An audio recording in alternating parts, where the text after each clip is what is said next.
Vamos ler nessa noite em oração o capítulo 9 da carta de Paulo aos Romanos, capítulo de número 9. Vamos ler em oração nessa noite e também vamos orar por tudo aquilo que cada um de vocês traz aí no seu coração e que o Senhor conhece. Aleluia. Nós não precisamos orar a Deus para informar a Ele o que está no nosso coração, porque Ele vê tudo. Deus ouve orações sem palavras. Deus ouve os gemidos silenciosos da alma de cada pessoa. Deus sabe o que verdadeiramente a sua alma necessita, e é a isso que Ele dá ouvidos. Glória a Deus. Muitas pessoas pensam, Deus atendeu a minha oração, mas a sua oração é muito mais do que o que você fala, porque no Salmo 139, Davi disse: antes que a palavra chegue na minha boca, tu, Senhor, já conhece toda, porque tu sondas a minha mente, sondas o meu coração, conheces o meu interior. Glória a Deus. Aleluia. Então nós não oramos porque Deus precisa das nossas orações para saber o que precisamos. Não, Ele sabe o que precisamos. Nós oramos porque nós necessitamos muitas vezes verbalizar diante de Deus essas coisas que Ele vê no nosso interior. Então, oremos nessa noite, logo após a leitura. A leitura, para quem não sabe, Paulo ensinou numa das duas cartas para Timóteo, que a leitura pública das Escrituras é um momento fortíssimo de oração. Orar não é só falar com Deus. Orar é também lermos juntos salmos ou qualquer outra palavra de Deus na Escritura. Ao fazermos isso, estamos orando e Deus já está enviando com uma palavra lá naquela necessidade que você tem. Tem gente que fica pensando assim, eu vou esperar para depois da palavra para orar pela minha necessidade. Não. Deus é a própria palavra que já está indo de encontro à sua necessidade. Aprenda isso. Aleluia. O servo do centurião, Jesus nem precisou chegar na casa dele. Ele só mandou falar para Jesus: manda com uma palavra e o meu servo ficará curado. O servo foi curado. Jesus nem chegou lá. Ninguém nem pôs a mão sobre aquele servo. Ninguém fez uma oração por aquele servo. Uma palavra de Jesus resolveu tudo. A palavra resolve tudo. A palavra resolve tudo. Porque a palavra é a própria essência de Deus. Então, leiamos já, sabendo que essa leitura já é a nossa oração. Romanos 9. Digo a verdade em Cristo, não minto, testemunhando comigo no Espírito Santo a minha própria consciência. Tenho grande tristeza, incessante dor no coração, porque eu mesmo desejaria ser anátema, separado de Cristo, por amor de meus irmãos, meus compatriotas, segundo a carne. São israelitas, pertence-lhes a adoção e também a glória, as alianças, a legislação, o culto e as promessas. Deles são os patriarcas, e também deles descende o Cristo, segundo a carne, o qual é sobre todos Deus bendito para todos sempre. Amém. E não pensemos que a palavra de Deus haja falhado, Porque nem todos os de Israel são de fato israelitas, nem por serem descendentes de Abraão são todos seus filhos, mas em Isaque será chamada a tua descendência. Isto é, estes filhos de Deus não são propriamente os da carne, mas devem ser considerados como descendência os filhos da promessa. Porque a palavra da promessa é esta: por esse tempo virei e Sara terá um filho. E não ela somente, mas também Rebeca, ao conceber de um só, Isaque, nosso pai. E ainda não eram os gêmeos nascidos, nem tinham praticado o bem ou o mal, para que o propósito de Deus quanto à eleição prevalecesse, não por obras, mas por aquele que chama, já fora dito a ela: o mais velho será servo do mais moço. Como está escrito: amei Jacó, porém me aborreci de Esaú. Que diremos, pois? Há injustiça da parte de Deus? De modo nenhum, pois ele diz a Moisés: terei misericórdia de quem me aprouver ter misericórdia, e compadecer-me-ei de quem me aprouver ter compaixão. Assim, pois, não depende de quem quer ou de quem corre, mas de usar Deus a sua misericórdia. Porque a Escritura diz a Faraó: para isto mesmo te levantei, para mostrar em ti o meu poder, e para que o meu nome seja anunciado por toda a terra. Logo, tem ele misericórdia de quem quer, e também endurece a quem lhe apraz. Tu, porém, me dirás: de que se queixa ele ainda? Pois quem jamais resistiu à sua vontade? Quem és tu, ó homem, para discutires com Deus? Porventura, pode o objeto perguntar a quem o fez: por que me fizeste assim? Ou não tem o oleiro direito sobre a massa, para do mesmo barro fazer um vaso para honra e outro para desonra?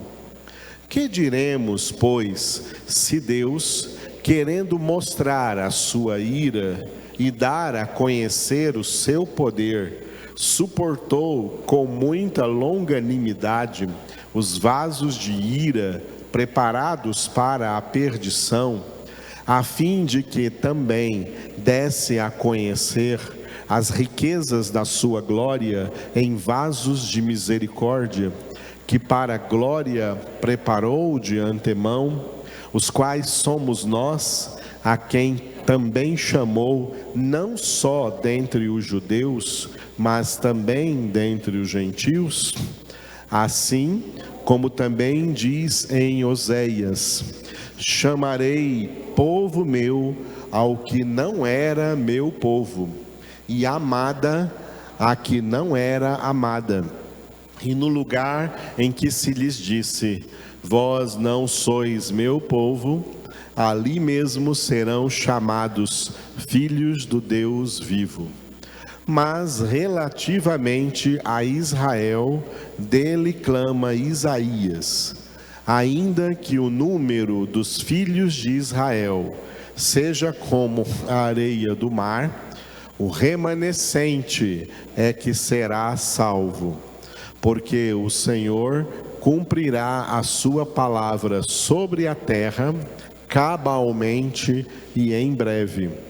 Como Isaías já disse: se o Senhor dos exércitos não nos tivesse deixado descendência, ter-nos-íamos tornado como Sodoma e semelhantes a Gomorra. Que diremos, pois?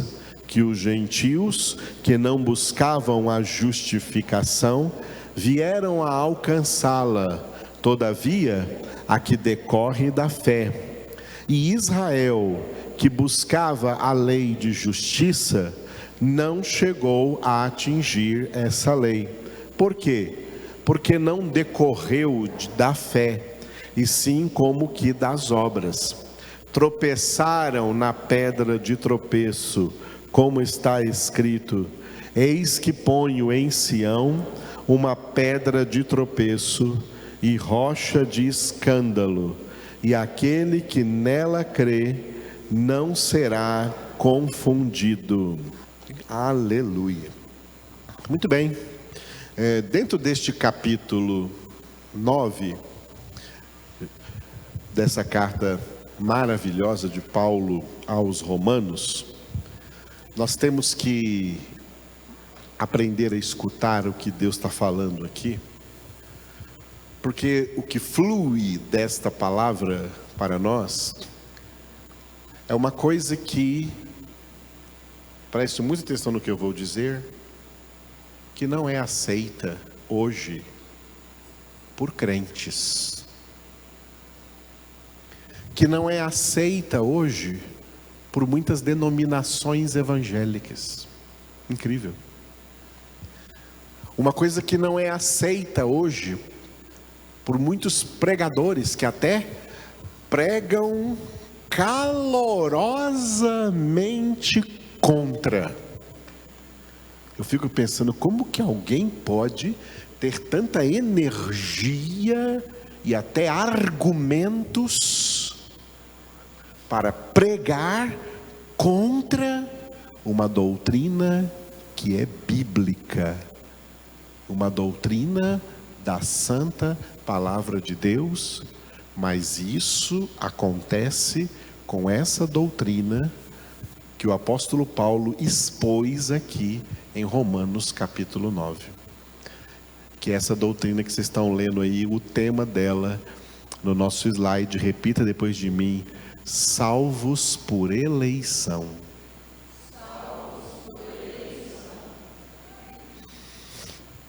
A maior doutrina bíblica é a doutrina da salvação. Maior não no sentido de importância. A doutrina bíblica mais importante é a doutrina bíblica da divindade, ou seja, de quem é Deus. O principal propósito de Deus revelar as Sagradas Escrituras é para que quem ler a Bíblia, quem medita na Bíblia, conheça a Deus. Esse é o principal propósito, conhecer a Deus. Mas além dessa doutrina bíblica mais importante, que é a divindade, tem uma doutrina que ultrapassa todas elas em quantidade, em conteúdo, do que a Bíblia fala mais. A Bíblia fala mais de salvação do que de qualquer outro tema.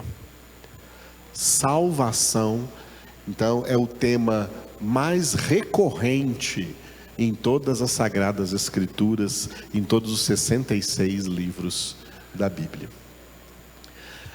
E essa doutrina, então, muito ampla, muito profunda, muito vasta, ela tem duas coisas, além de tantas outras, de tantos outros tópicos, que a gente passaria aqui 4 anos seguidos, se a gente estivesse aqui todo dia, só para aprender sobre salvação. Só sobre salvação. Tem muitos tópicos. E 2 desses tópicos, que são bíblicos, são inaceitáveis para a maioria, não digo dos homens, digo dos próprios crentes. Crentes não aceitam esses 2 tópicos. Os 2 tópicos são a doutrina da eleição e a doutrina da predestinação.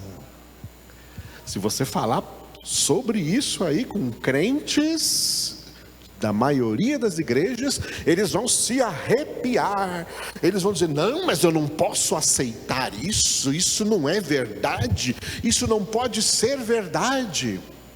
E aqueles que acham que entendem mais, sabe o que eles dizem? Eles dizem: não, isso daí não é bíblico não, isso aí é uma doutrina. Essas doutrinas aí da eleição e da predestinação foram doutrinas inventadas por um homem chamado João Calvino, e quem crê nessas doutrinas, né, é calvinista. É assim que eles querem dizer que essas doutrinas foram inventadas por um homem e que elas não são bíblicas. Isso é coisa de Satanás. A doutrina da eleição, a doutrina da predestinação para a salvação, são doutrinas bíblicas, é palavra de Deus. E quem se levanta contra essas doutrinas não está se levantando contra nenhum teólogo, está se levantando contra Deus. Está dizendo que uma coisa que é verdade é mentira. Está chamando a palavra de Deus de mentirosa. A palavra de Deus é a verdade. E a verdade é essa. Sabe quem vai ser salvo? Sabe quem vai estar no céu? Aqueles que Deus elegeu, aqueles que Deus predestinou. Isso é Bíblia, é palavra de Deus. Não é doutrina teológica de teólogos, é doutrina de Jesus Cristo. É doutrina constante aqui nos 66 livros da Bíblia, falando dessas duas coisas, tanto direta e explicitamente, como também indiretamente, no seu contexto, em todo o contexto das Sagradas Escrituras. Por isso que eu faço essa introdução. Ninguém vai ser salvo porque mereceu. Não existe salvação por merecimento. Quem fica tentando merecer salvação por meio de alguma coisa que faça, por meio de alguma coisa que pratique, está perdendo o seu tempo. A salvação não vem por merecimento de ninguém. Segundo lugar, a salvação não vem por escolha humana. Hoje em dia tem uma palavra muito usada no mundo, por todas as pessoas do mundo, que é a palavra escolha. Eu escolho, faça suas escolhas, você tem que escolher. E aí surge até pessoas dizendo assim, ó, eu escolho Deus. Não escolhe coisa nenhuma. Não escolhe coisa nenhuma. Jesus diz uma palavra para os que vão morar no céu. A palavra de Jesus é essa aqui, ó. Não fostes vós que me escolhestes, eu é quem vos escolhi. Escolher é eleger. Eleger é fazer uma eleição. Foi Deus quem fez esta eleição. E o apóstolo Paulo escreveu isso em Efésios capítulo 1, versículo 4. Deus nos escolheu em Cristo, data da escolha, antes da fundação do mundo, para sermos santos e irrepreensíveis diante dele. Quem Deus escolheu para ser santos. Tem muita gente por aí com o nome de crente, mas que não está vivendo uma vida de santidade, não está nem aí para ser santo e pensa que vai morar no céu porque escolheu uma igreja evangélica para pertencer, mas não pertence a Deus. Pertencer a qualquer igreja evangélica que seja, não significa pertencer a Deus. Pertencer a Deus é ser o que o apóstolo Pedro escreveu em 1 Pedro capítulo 2, versículo 9, 4 coisas: raça eleita, sacerdócio real, nação santa e povo de propriedade exclusiva de Deus. Propriedade exclusiva, não é propriedade inclusiva, é exclusiva. Quem é de Deus e os outros todos são excluídos disso, não são incluídos. E aí Paulo escreveu em 2 Timóteo 2,19: o firme fundamento de Deus permanece tendo este selo, 2 pontos: o Senhor conhece os que lhe pertencem. Não é todo mundo que pertence a Deus não, tá? Isso inclui, não é todo mundo que diz que é crente, protestante, evangélico, que pertence a Deus não, viu? Não é todo mundo que se diz pastor que pertence a Deus não. Pregador, profeta, sei lá o que, fazedor de milagre, não. Jesus disse em Mateus 7, do 21 para frente, nem todo que me diz Senhor, Senhor, entrará no reino dos céus, mas é o que faz a vontade do meu Pai que está nos céus. E aí, para argumentar sobre isso, Jesus disse do versículo 22 para frente: muitos me dirão naquele dia, é o dia do juízo final, Senhor, Senhor, por que nós estamos aqui no juízo final? Nós profetizamos em Teu nome, em Teu nome expulsamos demônios, em Teu nome fizemos muitos milagres. E aí vem a resposta de Jesus: e eu lhes direi explicitamente: apartai-vos de mim, vós que praticais a iniquidade, porque eu nunca vos conheci. Porque a gente se dizendo crente, e até usando o nome de Jesus, até para fazer muitos milagres, mas não tem santidade de vida, é praticante de iniquidade, continua praticando o pecado, praticando o pecado, praticando o pecado, praticando o pecado. O salário do pecado continua sendo a morte.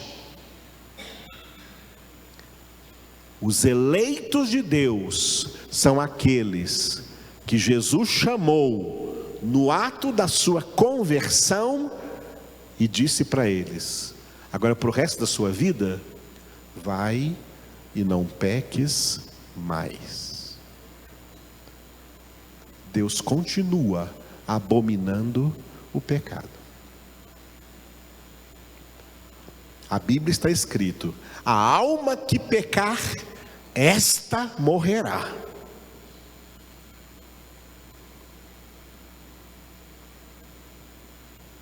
Todo pecado é punido. Não há pecado sem punição. Quem vai para o céu, não está indo para o céu porque seus pecados não foram punidos, não, é porque seus pecados foram punidos em Jesus, na cruz do Calvário, e esses eleitos de Deus se sujeitaram a Jesus, para de agora por diante, já que o Senhor levou a minha culpa, o Senhor levou a minha condenação, agora, Senhor Jesus, eu sou o teu servo, eu vou dedicar a minha vida a ti obedecer, em tudo que o Senhor fala na palavra. É isso que significa o nosso título de hoje. Só vão para o céu aqueles que Deus escolheu. Ele não está escolhendo agora, não. A escolha dele já foi feita antes da fundação do mundo. Então repita: salvos por eleição. Vamos entender isso um pouco melhor, né? Nós lemos então Romanos 9. Romanos 9 é um capítulo da Bíblia crucial para esse entendimento dessas coisas tão profundas que eu estou falando com vocês hoje. Isso aqui é tão profundo que isso não é leite espiritual. Isso aqui é alimento sólido, é para crente que verdadeiramente já passou da fase do leite espiritual, está se alimentando de coisas que são para crentes mais maduros, que têm maturidade espiritual, coisas que gente na imaturidade, na infantilidade, não consegue entender, e é por isso que a maioria dos crentes não aceitam porque não entendem porque são imaturos, são crianças espirituais, que não chegaram ainda ao entendimento que Deus quer que eles cheguem. Deus quer que nós cheguemos ao entendimento. Amém? Repita: Deus quer que eu chegue ao entendimento da sua palavra. Aleluia. Muito bem. Então, o Romanos 9 que nós lemos hoje, vamos ver onde é que ele está localizado dentro da epístola. Ele está localizado dentro da primeira parte. Essa epístola tem duas partes. A primeira parte vai do capítulo 1, versículo 18, até o capítulo 11, versículo 32. E o título dela é, repita depois de mim, universalidade do pecado. Palavra difícil, né? Universalidade. Vamos resumir essa palavra. Vamos deixar ela mais fácil. Nós deixamos essa palavra mais fácil com uma frase aqui de Romanos. Romanos 3, 23. Repita depois de mim: todos pecaram. Isso é a universalidade do pecado. Todos, universal significa todo mundo. Todos os seres humanos são pecadores. Todos os seres humanos são pecadores. Existe diferença entre tipos de pecados. Existe pecado de um tipo, existe pecado de outro tipo, existe pecado de outro tipo. Então existe uma diversidade de tipos de pecado. Só que diante de Deus, não importa qual é o tipo do pecado, diante de Deus, todos os homens são igualmente pecadores. Tá? A nossa cabeça, que gosta de fazer juízos injustos, nós fazemos muitos juízos injustos com a nossa cabeça, tá? A gente fica assim, achando que uma pessoa é mais pecadora do que a outra. Não, Deus não vê desse jeito. Para Deus, todos são igualmente pecadores. Para Deus, ninguém é mais pecador do que o outro. Todos são igualmente pecadores. Não importa que tipo de pecado cometeu ou está cometendo. Todos pecaram.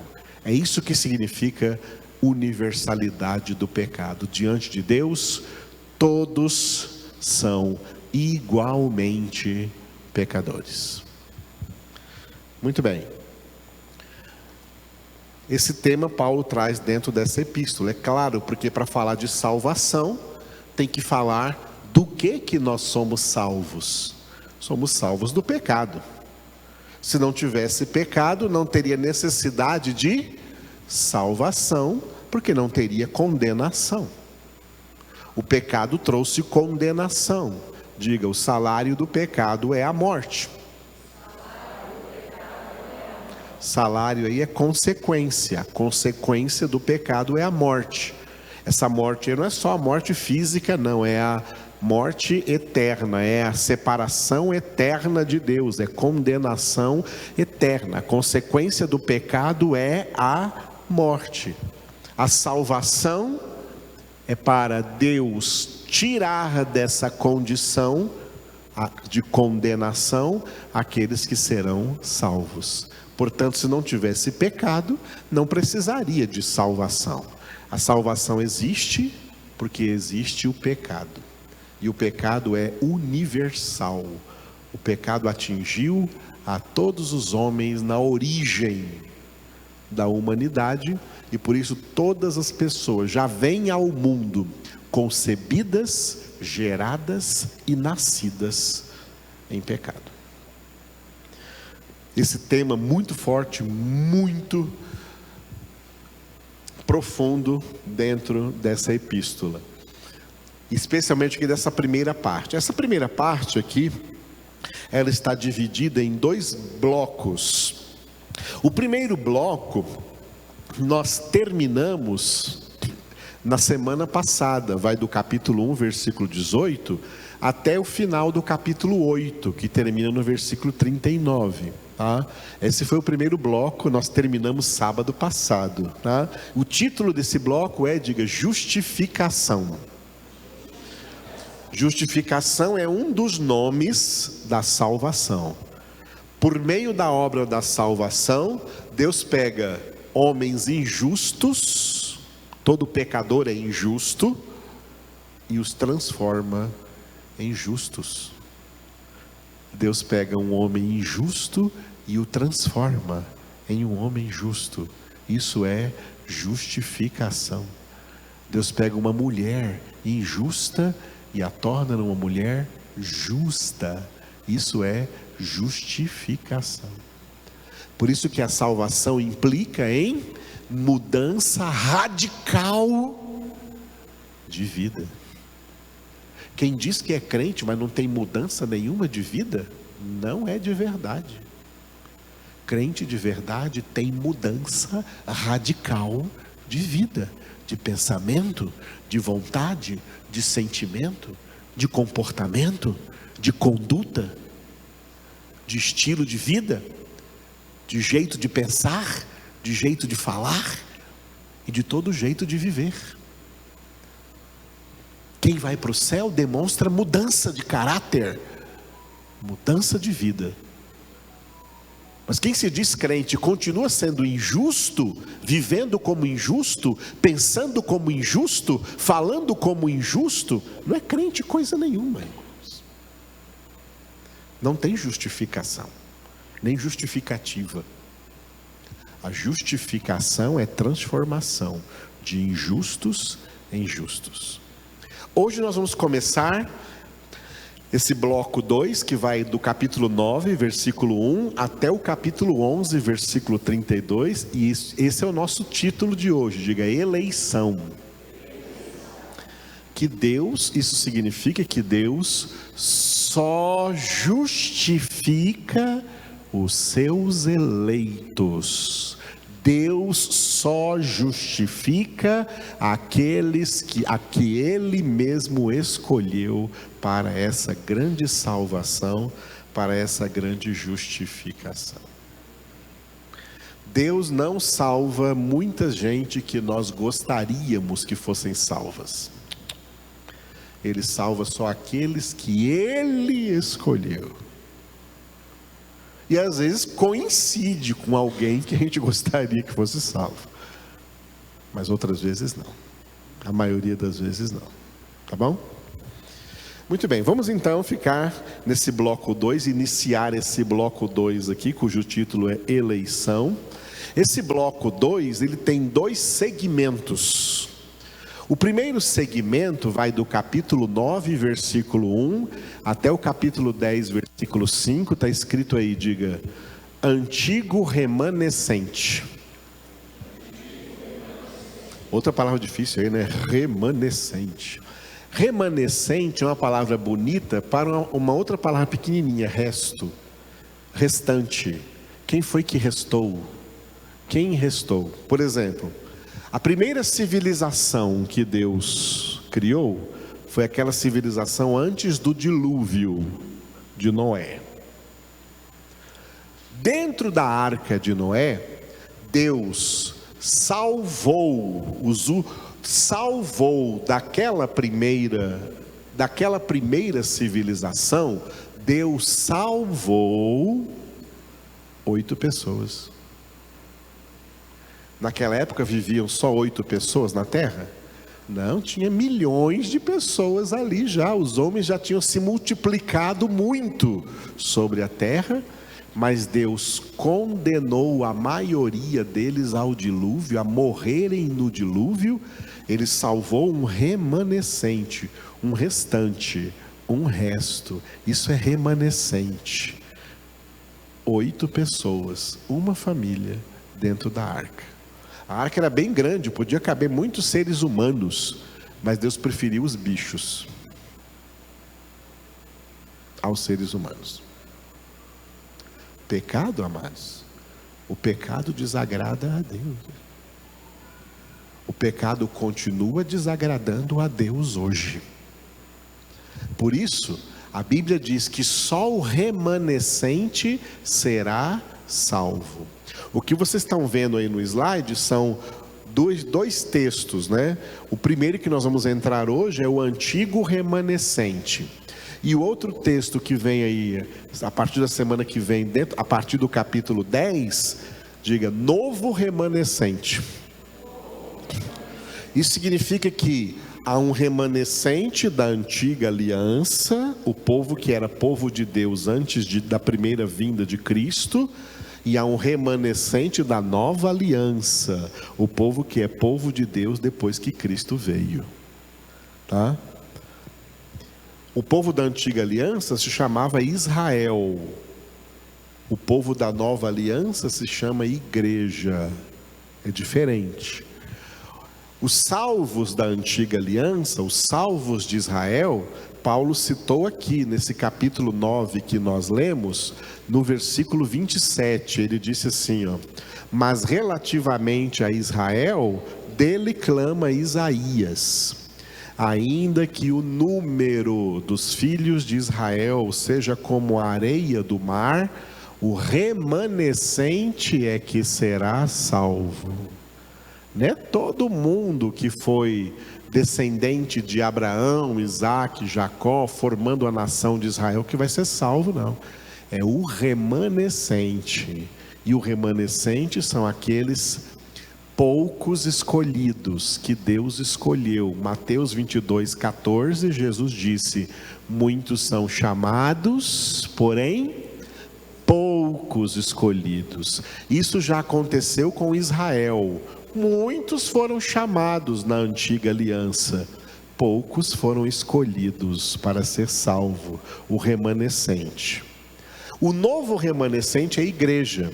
Da mesma forma, não é todo mundo que está em igreja cristã que por estar em alguma igreja vai ser salvo. Negativo, irmão, sinto desanimá-los. Negativo.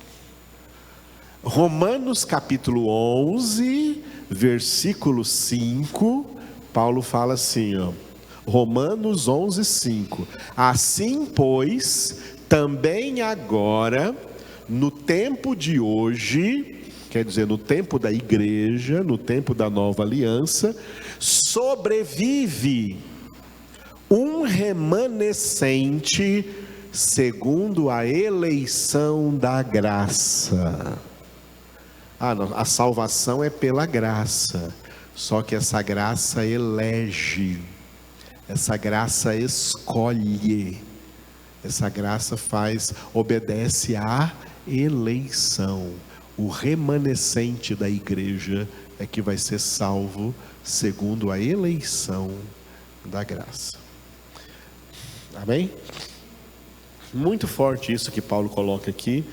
E é muito importante que a gente contemple essas maravilhas. Então hoje vamos pegar aqui o antigo remanescente, que vai do capítulo 9, versículo 1, até o capítulo 10, versículo 5, tá bom?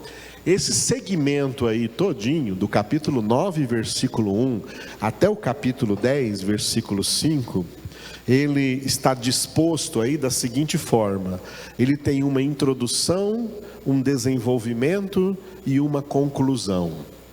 A introdução e a conclusão têm o mesmo título, diga, Coração de Paulo. Romanos 9, de 1 a 5, e depois Romanos 10, de 1 a 5, Coração de Paulo, tá? Coração de Paulo. Por que eu coloquei esse título aí, Coração de Paulo? Porque Paulo se abriu aqui ao escrever esse capítulo 9 e o capítulo 10, ele colocou para fora uma das suas emoções do seu coração, tá? Porque o apóstolo Paulo, ele era, antes de ser convertido a Cristo, ele era um judeu, e ele era de nacionalidade israelita, hoje israelense, antigamente israelita. Ele era um israelita, ele era descendente dos patriarcas, dos 12 patriarcas, filhos de Israel, que era Jacó. Paulo era descendente de Benjamim, da tribo de Benjamim. Então Paulo tinha uma sua, como nacionalidade terrena, a nação de Israel. E por causa disso, o seu coração de ser humano, ele gostaria que todo mundo da sua nação fosse salvo. Ele gostaria que todos os israelitas fossem salvos. Esse é o coração dele. Ele gostaria até, se ele pudesse, ele falou uma coisa muito forte aqui, nesses versículos lá 9, de 1 a 5, ele disse assim: se eu pudesse, eu trocava com Deus. Eu ia falar para Deus: Senhor, condena a mim e salva eles todos no meu lugar. É isso que Paulo disse aí, com outras palavras, tá? Eu queria ser separado de Cristo, se com isso eles todos pudessem ser salvos. Esse é o coração de Paulo. Como ser humano, ele desejava isso, assim como nós, que como ser humano, desejamos a salvação de muita gente. Desejamos a salvação de muitos familiares nossos que não serão salvos, mas nós desejamos, não é isso? Esse é o coração de Paulo, porque esse é o coração do crente. Gostaríamos, esse verbo está no futuro do pretérito, gostaríamos que todos fossem salvos, mas o plano da salvação não foi para salvar todo mundo. Essa é uma realidade que as pessoas não entendem e não aceitam. O plano da salvação não foi elaborado por Deus para salvar todo mundo. Se fosse, todo mundo seria salvo, porque está escrito em Jó 42:2: bem sei que tudo podes, e nenhum dos teus planos pode ser frustrado. Se nenhum plano de Deus pode ser frustrado, se o plano da salvação fosse para salvar todo mundo seria salvo. Mas esse não é o plano de Deus para a salvação. O plano de Deus para a salvação é que os que vão ser salvos são aqueles que se encaixam no desenvolvimento desse texto aí, que vai do versículo 6 ao 33, diga, propósito da eleição. Nesse capítulo 9 aqui, fala de propósito da eleição no versículo 11. No versículo 11, quando Deus falou com uma mulher, essa mulher era uma mulher eleita, era uma mulher de Deus, era a mulher de Isaac. Ela se chamava Rebeca. e ela estava grávida de gêmeos. Os gêmeos na barriga dela eram Esaú e Jacó. Rebeca, grávida de Esaú e Jacó. E Deus disse assim, no versículo 13, no versículo 13, Deus disse: amei Jacó, porém me aborreci de Esaú. Permitam que eu corrija aqui a nossa tradução, porque os tradutores da nossa tradução aqui, que traduziram para o português, né, eles tiveram assim um pouco de dó de escrever a palavra correta e substituíram o verbo, correto, por outro verbo mais ameno, mais tranquilo, né? Me aborreci de Esaú. Mas não é isso que está escrito, não. Sabe o que está escrito aí? E é palavra de Deus, e Deus disse isso para uma mãe acerca dos seus 2 filhos. Rebeca, você tem 2 meninos aí no seu ventre, um chama Jacó, outro chama Esaú.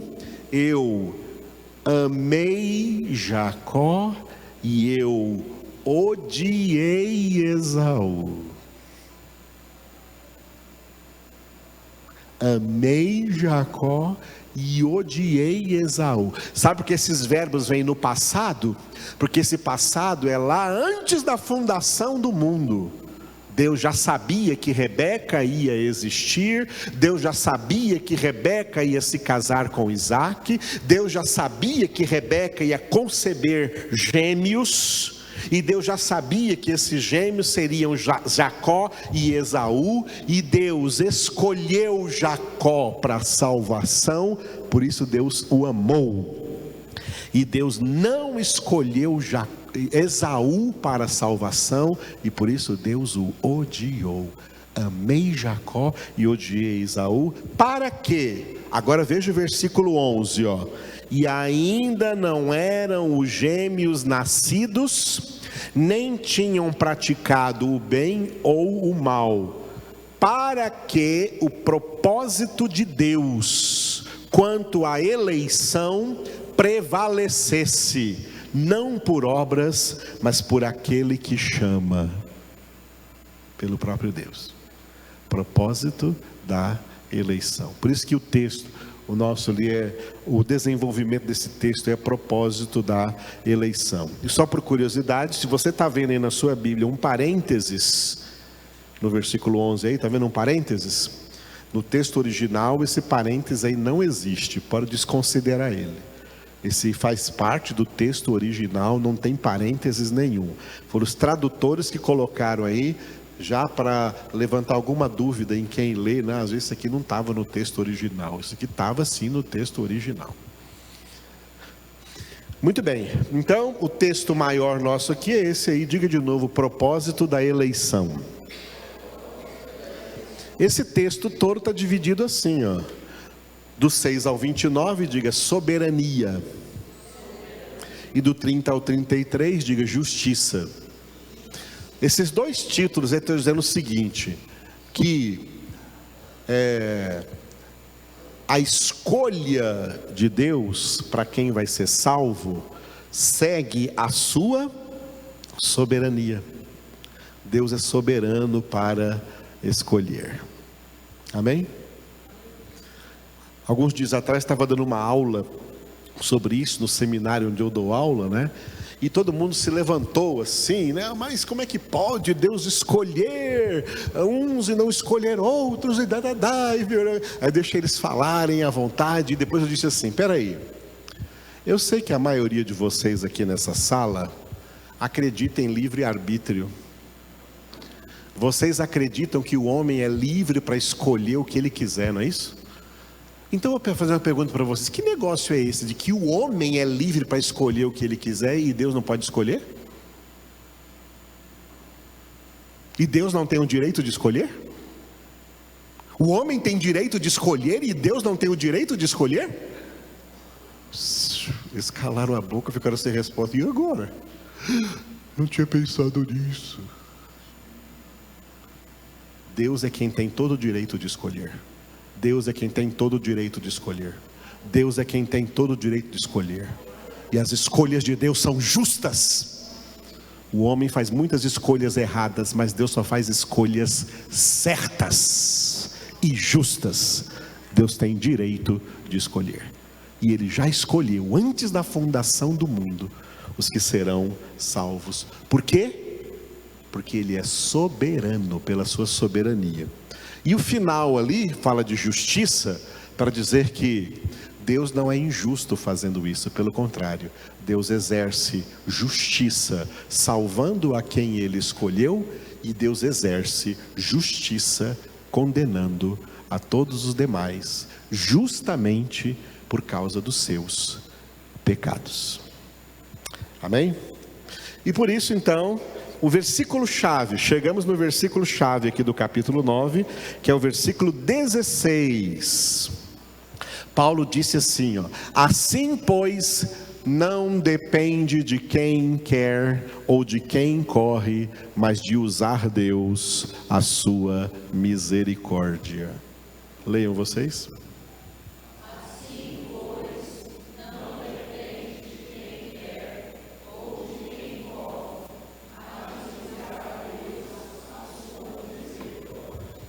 Olha, diga de novo aí, não depende de quem quer. Ah, todo mundo quer salvação. Todo mundo quer ir para o céu. Todo mundo quer ir para o céu. Todo mundo quer ir para o céu. Ninguém quer ser condenado. Ninguém quer ir para o inferno. Todo mundo quer ir para o céu.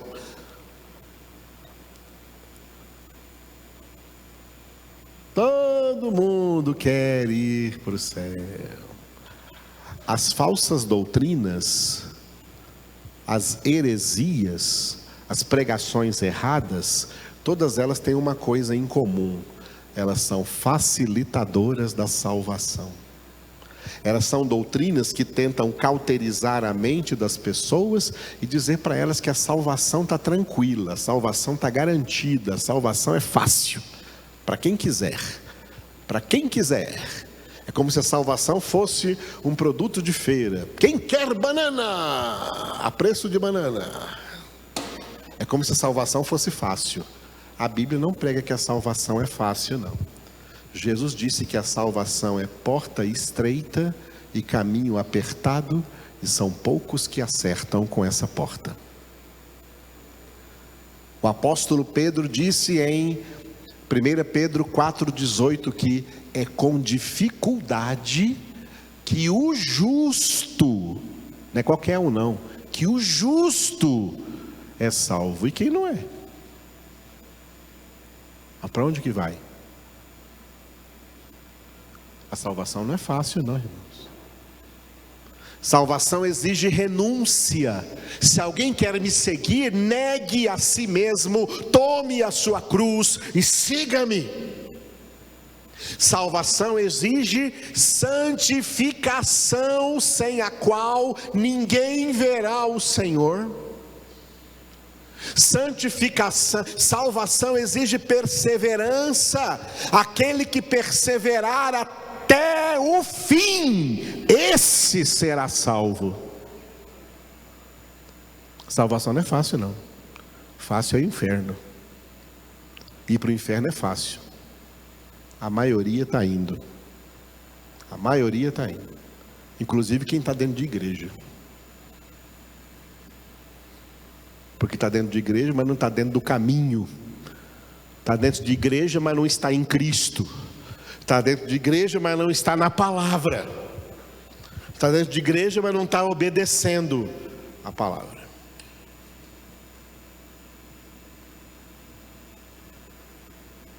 Essa semana um pastor aí, entre aspas, quis pegar na minha mão.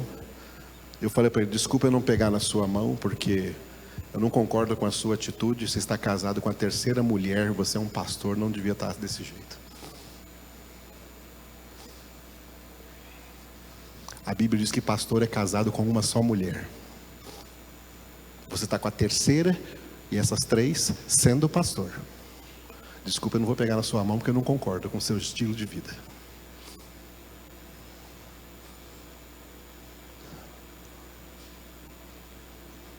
Você precisa ver a cara que ele fez. Estou nem aí. Eu sou de Jesus. Sou de Jesus, sou casado com uma única mulher, amo a minha esposa, vou amá-la a vida toda. E não a vida dela toda, não, a minha vida toda.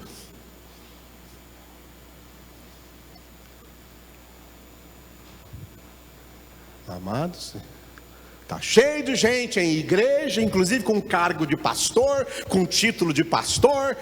Isso não significa que está salvo, não. Está em igreja, mas não está em Cristo. Está em denominação, mas não está em Cristo. Estar em Cristo é estar na verdade, é estar na palavra e é estar perseverando em santificação, porque sem ela ninguém verá o Senhor. E ninguém se santifica em adultério, em pornografia, em prostituição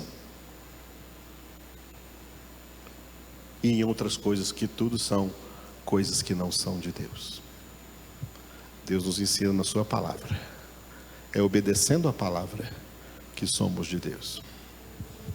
Mas todo mundo quer ir para o céu. Quer ir para o céu, mas não quer obedecer? Quer ir para o céu, mas não quer saber da verdade? Quer ir para o céu, mas quer confrontar a palavra de Deus? Quer ir para o céu, mas quer se achar no direito de desobedecer a palavra de Deus? Quer ir para o céu depois de uma vida de desobediência? Quer ir para o céu, mas não quer compromisso com Deus? Negativo, irmãos. Não depende de quem quer, não. Todo mundo quer, mas todo mundo não vai, não.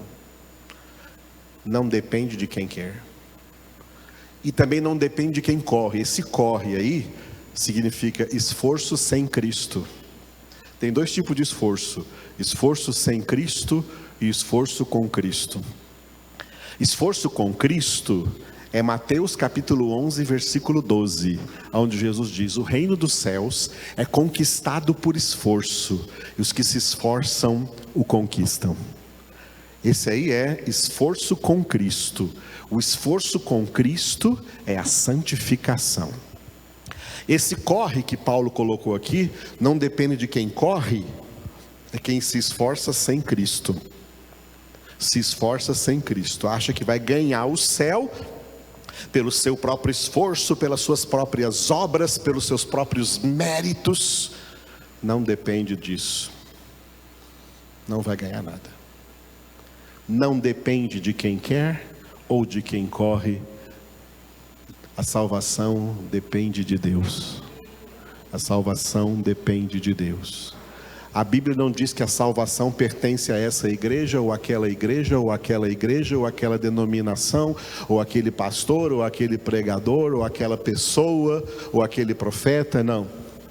A salvação pertence àquele que está sentado no trono e ao Cordeiro. A Deus pertence a salvação. A salvação é na dependência de Deus. Aleluia. Glória a Deus. Olha, sabe o que eu fiz agora? Esse tempo todo que eu estou falando aqui, eu consegui fazer uma introdução.